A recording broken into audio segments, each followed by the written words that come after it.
There's been a lot of change at the clearinghouse. I'm not sure if you're familiar with how fintechs work, right? So if you see a fintech, usually a really bright guy starts it as a founder.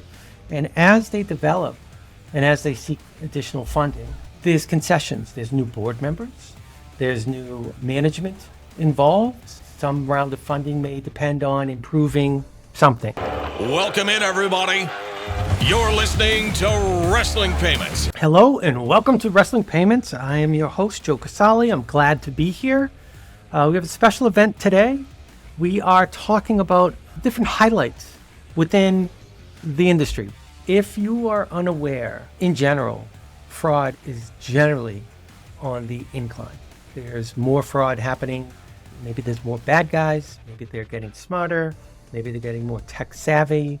I know my son has been almost scammed at least 2 times in the last 6 months, where with really legitimate sounding problems.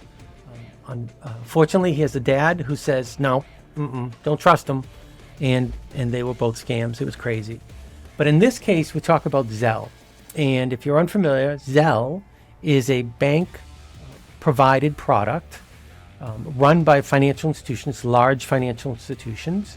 And it's a competitor to Venmo, where Venmo is run by PayPal. So this PayPal runs and is responsible for Venmo. Big banks, early warning system, the bigger banks in the country run this payment channel. And what was happening over the summer and maybe the beginning of this year, I sometimes lose track of time, but what was happening is folks were getting messages to send Zelle payments, and they were sending them because they either sounded legitimate, they thought they were legitimate, they were not legitimate. The scammers had figured out how to send scam messages, which people fell for, and folks were losing a lot of money.